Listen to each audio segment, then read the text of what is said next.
Welcome to the Potent Mind, where curiosity meets clarity. Ever feel like your brain has a mind of its own?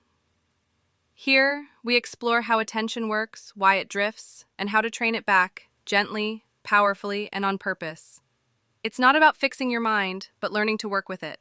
Let's get started. In the first 10 sessions, we built the basics: mindfulness, resilience, and awareness. Now, in the second half of the Potent Mind, we'll go deeper, moving closer toward lasting wellness. Thanks for staying with me. Let's keep going.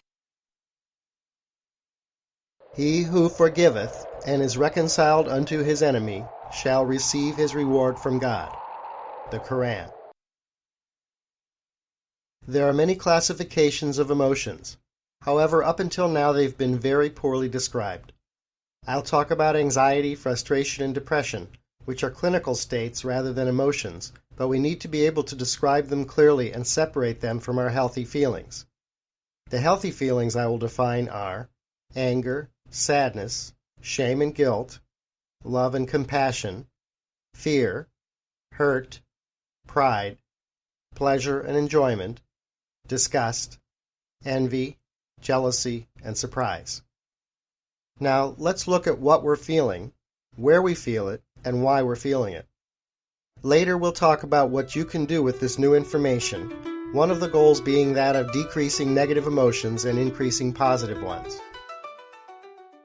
We'll begin with anxiety. When you're anxious, what happens in your body? What are the physical sensations of anxiety? Bring to mind a time when you felt anxious or nervous. Remember what it felt like? Increased heart rate, sweaty, shaky, tense, butterflies in your stomach, keyed up. Generally, our thoughts are swirling around with worries and what-ifs. If you can, write down what happens physically in your body when you're anxious and nervous. You want to remember that so you can separate it out from your other feelings. Let's look at depression next. If you've ever felt depressed, what did it feel like? Generally, people describe low energy, fatigue, withdrawn, perhaps tearful. You might also describe feeling hopeless, helpless, and/or worthless. These are actually both feelings and thoughts, as you may deeply feel that things are hopeless or that you're helpless or worthless, and also cognitively believe it.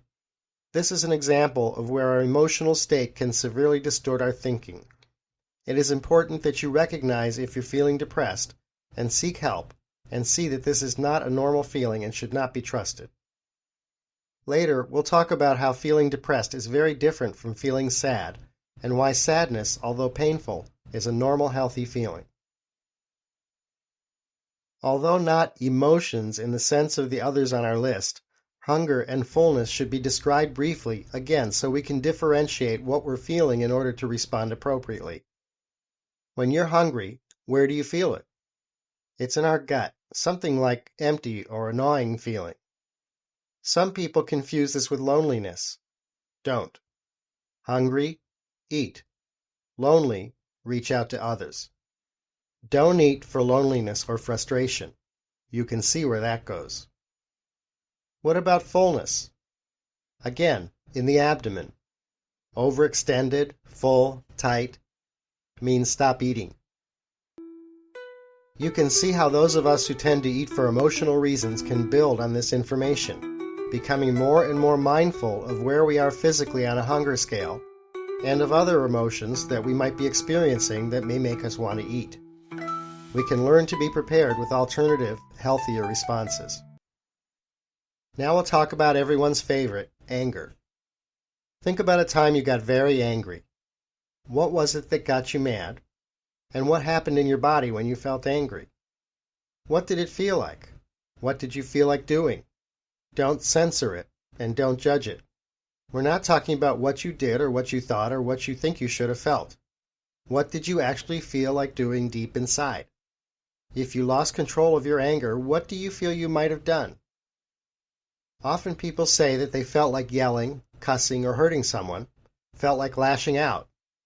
People report feeling hot, boiling, or like throwing something, slamming, or hitting. These are physical feelings, impulses. Impulses make our body feel like doing things. We're not saying it's okay to do these things, but we are saying that it's okay to be angry and to feel like doing these things.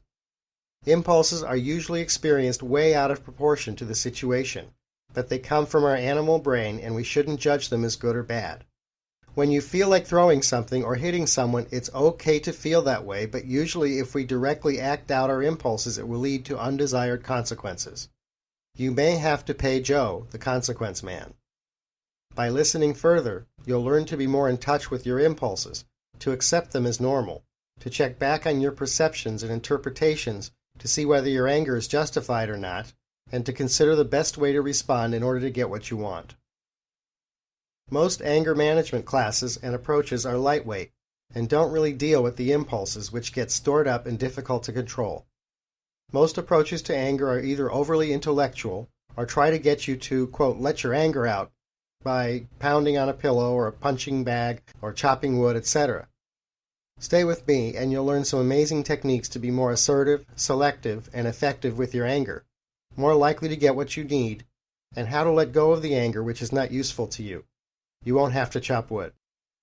We'll continue our categorization of feelings. Now that we've clearly defined the sensations of anger, we can look at frustration. When we feel frustrated, what do we feel physically in our body? Remember a time that you felt frustrated? Feels like we're trying to reach a goal or solve a problem, but something's in the way. Feels stuck, helpless, dead end, can't do it. Feels like you're restrained, trapped, sometimes feel like crying. Lots of tension. Anger is when your body feels like lashing out at someone. Frustration is when you feel stuck or helpless. Anger says protest, frustration says stuck. It's important to see the difference between anger and frustration, but often they can come together. Anger expressed appropriately has survival value and benefits in life. It can help us set healthy boundaries and protect ourselves and those we care about. When we feel frustrated, it's a signal to back up and try something different, to change what we can change and accept what we cannot. Accepting what we cannot change leads us to the next emotion, sadness. Mind Gem number 12. The way out of frustration is the serenity prayer. Changing what you can change through drive, stepping back and trying again, passion, and living a life of priorities, and accepting what you cannot change through sadness, letting go, and not judging or blaming yourself or others. Notice the ing in changing and accepting. These are active processes which we must learn and practice if you want to be truly free of excess baggage and excess fears and be more effective in life.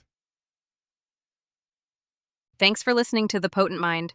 If today's episode sparked insight or helped you refocus, consider subscribing and sharing it with someone you care about. For more resources or to connect, visit thepotentmind.com. Until next time, be kind to your mind.